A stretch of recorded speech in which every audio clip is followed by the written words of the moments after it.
ರಾಜಾರಾಮ್ ಅವ್ರೆ, ರಾಜಾರಾಮ್ ಅವ್ರೆ, ಸಾಕು ಕಣ್ರಿ, ನೀವು ಮಾಡಿರೋ ಗನಂಧಾರಿ ಕೆಲಸ ಸಾಕು. ಎಲ್ರೂ ಸೇರ್ಕೊಂಡು ನನ್ನ ಮಗಳು ಜೀವನನೇ ಹಾಳು ಮಾಡ್ಬಿಟ್ರಲ್ಲ. ಈ ಮನೆಗ್ ಬದಲು ಯಾವ್ದಾದ್ರು ಬಡವ್ರ ಮನೆಗ್ ನನ್ನ ಮಗಳನ್ನ ಮದ್ವೆ ಮಾಡ್ಕೊಟ್ಟಿದ್ರೆ ನನ್ನ ಮಗಳು ಜೀವನ ಹೀಗಾಗ್ತಾ ಇರ್ಲಿಲ್ಲ.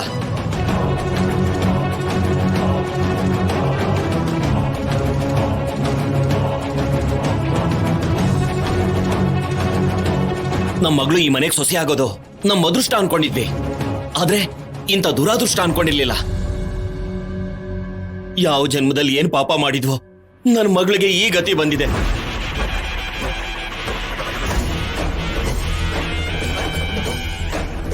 ನೀವು ದೊಡ್ಡವರು, ಊರ್ಗ್ ಒಳ್ಳೇದ್ ಮಾಡ್ತೀರಾ ಅಂತ ಕೇಳಿದ್ದೆ. ಎಲ್ಲೋಯ್ತ್ರಿ ನಿಮ್ ದೊಡ್ಡತನ? ಚಲಪತಿ ಅವರೇ, ಸ್ವಲ್ಪ ನೋಡ್ಕೊಂಡು ಮಾತಾಡಿ. ಏನ್ರಿ ಮಾತಾಡ್ದೆ? ಅಂತದೇನ್ ಮಾತಾಡ್ದೆ ನಾನು? ನನ್ನ ಸ್ಥಾನದಲ್ಲಿ ನಿಮ್ಮ ಅಣ್ಣ ಇದ್ರೆ ಏನ್ ಮಾಡ್ತಿದ್ರು? ಅವ್ರಿಗೂ ಕೂಡ ಒಬ್ಳು ಮಗಳಿದ್ದಾಳೆ ಅಲ್ವಾ?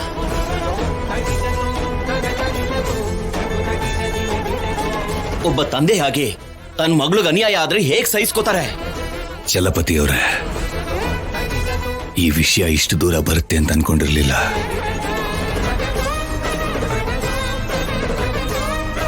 ಅವನು ಅವಸರ ಪಟ್ರು ಅವಳು ಅವಸರ ಪಡಲ್ಲ ಅಂತ ಅನ್ಕೊಂಡಿದ್ದೆ. ಆದ್ರೆ ಅವರಿಬ್ರು ಸೇರಿ ಮದ್ವೆ ಮಾಡ್ಕೋತಿದ್ದಾರೆ ಅಂತ ಗೊತ್ತಾದ್ಮೇಲೆ ಏನ್ ಮಾಡಬೇಕು ಅಂತ ನನಗೂ ಕೂಡ ಅರ್ಥ ಆಗ್ತಿಲ್ಲ. ಏನು ಈ ವಿಷಯದಲ್ಲಿ ನೀವ್ ಕೂಡ ಏನು ಮಾಡೋಕ್ಕಾಗಲ್ವಾ? ಈ ಊರ್ಗೆ ಈ ಮನೆಗೆ ದೊಡ್ಡೋರಂದ್ರೆ ನೀವೇ ಅಲ್ವಾ? ಈ ಊರಲ್ಲಿ ಮದ್ವೆ ನಡಿಬೇಕು ಅಂದ್ರು ನಿಮ್ ಆಶೀರ್ವಾದ ಇರ್ಬೇಕಂತಲ್ವಾ? ಈ ಊರಲ್ಲಿ ಏನೇ ತಪ್ಪು ನಡೆದ್ರು ನೀವೇ ನ್ಯಾಯ ಹೇಳ್ತೀರಾ. ಇವಾಗ ನಿಮ್ ಮನೇಲಿ ನನ್ ಮಗಳಿಗೆ ಅನ್ಯಾಯ ಆಗಿದೆ, ಹೇಳಿ ಏನ್ ಹೇಳ್ತೀರಾ?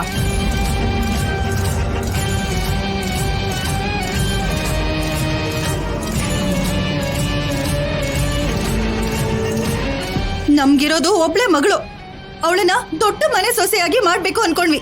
ನಾನು ಊರ್ ತುಂಬಾ ಹೇಳ್ಕೊಂಡ್ ಬಂದೆ. ಇವಾಗ ನಿಶ್ಚಿತಾರ್ಥ ಕ್ಯಾನ್ಸಲ್ ಆದ್ರೆ ನನ್ ಮಗಳನ್ ಯಾರು ಮದ್ವೆ ಆಗ್ತಾರೆ? ಹೇಳ್ರಿ ಹೇಳಿ, ಯಾಕೆ ಸುಮ್ನಿದ್ದೀರಾ?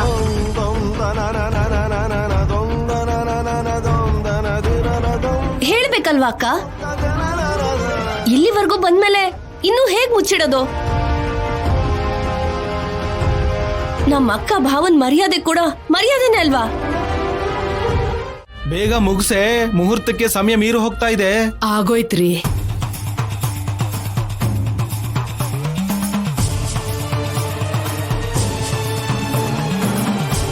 ಅರ್ಚಕ್ರೆ, ತಾಳಿ ಮತ್ತೆ ಹಾರನ ತಂದಿದ್ದೀನಿ. ತುಂಬಾ ಸಂತೋಷನಪ್ಪ. ಮಾಡ್ತಾ ಇರೋ ಕೆಲ್ಸ 2 ನಿಮಿಷದಲ್ಲಿ ಮುಗ್ದು ಹೋಗುತ್ತೆ. ದೇವಸ್ಥಾನಕ್ಕೆ ಹೋಗ್ಬಿಡೋಣ. ಆದ್ಯ ಎಲ್ಲಿದ್ದಾಳಮ್ಮ? ಏನೋ ಕೆಲ್ಸ ಇದೆ ಅಂತ ಹೊರಗಡೆ ಹೋದ್ಲಪ್ಪ. ಅಲ್ಲಿಂದ ಹಾಗೆ ದೇವಸ್ಥಾನಕ್ಕೆ ಬರ್ತೀನಿ ಅಂದ್ಲು. ಅಲ್ಲ ಅಮ್ಮ, ಅದ್ ಹೇಗ್ ಕಳ್ಸ್ಬಿಟ್ರಿ ನೀವು? ಹೆಣ್ಮಕ್ಳಿಗೆ ಹೇಳ್ಕೊಳ್ದೆ ಇರೋ ಕೆಲ್ಸ ಇರುತ್ತಪ್ಪ. ನೀನೇನು ಯೋಚನೆ ಮಾಡ್ಬೇಡ. ಹೂವಿನ ಹಾರ ತಂದಿದ್ಯಲ್ಲ, ಅದನ್ನ ಇಲ್ಲಿ ಇಟ್ಬಿಟ್ಟು ನೀನ್ ಹೋಗಿ ರೆಡಿ ಆಗೋಗು. ತಾಳಿ ಕೂಡ ತಗೊಂಡ್ ಬಂದಿದ್ದೀನಮ್ಮ. ಮದ್ವೆ ಹೆಣ್ಣೆ ಇಲ್ಲ ಅಂದ್ಮೇಲೆ ಮದ್ವೆ ಹೇಗ್ ನಡೆಯುತ್ತೆ ಹೇಳಿ? ಈಗ ನಾನ್ ರೆಡಿ ಆದ್ರೂ ಉಪಯೋಗ ಇಲ್ಲ ಅಲ್ವಾ? ಇನ್ನೇನು ಬಂದ್ಬಿಡ್ತೀನಿ ಅಂದ್ಲು ಕಣಪ್ಪ. ನೋಡಿ, ಅದ್ ಹಾಗಲ್ಲ. ಅವಳು ಯಾವಾಗ ಏನ್ ನಿರ್ಣಯ ತಗೋತಾಳೆ ಅಂತ ನನಗ್ ಗೊತ್ತಿಲ್ಲ. ಅವಳು ತನ್ನ ಮನ್ಸನ್ನ ಬದಲಾಯಿಸ್ಕೊಂಡು ಊರ್ಗ್ ಹೋದ್ರೂ ಕೂಡ ಆಶ್ಚರ್ಯ ಇಲ್ಲ. ಆ ಹುಡುಗಿ ಅಮೆರಿಕಾಯಿಂದ ಬಂದಿದ್ದಾಳೆ. ಅವಳು ಹೋಗ್ಬೇಕು ಅನ್ಕೊಂಡಿದ್ರೆ ಇಷ್ಟು ದಿನ ಬೇಕಾಗಿರ್ಲಿಲ್ಲ. ಸುಮ್ನೆ ಟೈಮ್ ವೇಸ್ಟ್ ಮಾಡ್ದೇನೆ ಹೋಗಿ ರೆಡಿ ಆಗ್ಬಿಟ್ ಬಾ. ಹೋಗಪ್ಪ, ಹೋಗು. ಜೊತೆಗೆ ರಾಜಾರಾಮ್ ಅವರು ಕೂಡ ನಿಮ್ಮ ಸಮಸ್ಯೆನ ಲೆಕ್ಕಿಸಲಿಲ್ಲ ಅಂತಂದ್ರೆ ಇದರಲ್ಲಿ ತಪ್ಪು ನಿಮ್ಮದೇ. ನಿಂತ್ಕೊಳ್ಳಿ. ನೋಡಿ, ಈ ಊರವರು ತಪ್ಪು ಮಾಡಿದ್ರೆ ರಾಜಾರಾಮ್ ಅವರು ತೀರ್ಪು ಕೊಡ್ತಾರೆ. ರಾಜಾರಾಮ್ ಅವರೇ ತಪ್ಪು ಮಾಡಿದ್ರೆ ಈ ಊರಿನ ದೊಡ್ಡವರಾಗಿ ನೀವು ತೀರ್ಪು ಕೊಡ್ತೀರಾ ಅಂತ ನಿಮ್ಮನ್ನ ನಂಬ್ಕೊಂಡ್ ಬಂದ್ವಿ. ನೀವು ಕೂಡ ಹೀಗೊಟ್ಟೋದ್ರೆ ನಮಗ್ ನ್ಯಾಯ ಕೊಡ್ಸೋರು ಯಾರು?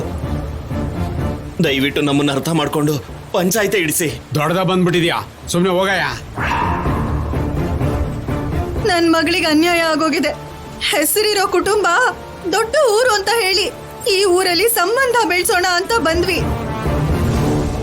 ನನ್ ಮಗಳಿಗಿಂತ ಅನ್ಯಾಯ ಆಗ್ತಿದ್ರೆ ನೀವ್ ನೋಡ್ತಾ ಸುಮ್ನೆ ಇರ್ತೀರಾ? ನ್ಯಾಯ ಕೊಡ್ಸೋರು ಯಾರು ಇಲ್ವಾ? ನಾನಿದ್ದೀನಿ.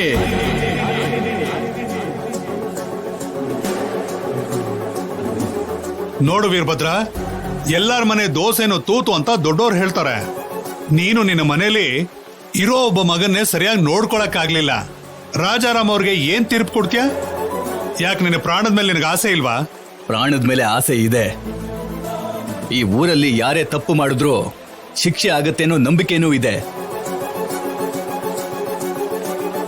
ಅವ್ರಿಗೇನೋ ಅನ್ಯಾಯ ಆಗಿದೆ ಅಂತಿದ್ದೀರಲ್ಲ, ಪಂಚಾಯಿತಿ ಮಾಡಿಸಿ.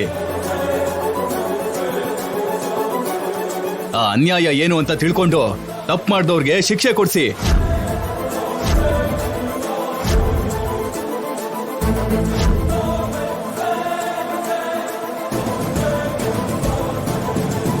ಪ್ರಜ್ಞೆ ಇಲ್ದ ಮಾತಾಡ್ತಾ ಇದೀಯಾ? ಅವ್ರು ಹೇಳ್ತಿರೋದು ರಾಜಾರಾಮ್ ಅವ್ರ ಬಗ್ಗೆ. ನಾವಿರೋ ಈ ರಾಮಪುರಕ್ಕೆ ರಾಜಾರಾಮ್ ಅವ್ರು ಇರೋ ಒಂದೇ ಕಾರಣಕ್ಕೋಸ್ಕರ ಸುತ್ತಮುತ್ತ ಗ್ರಾಮದಲ್ಲೆಲ್ಲ ಗೌರವ ಇದೆ.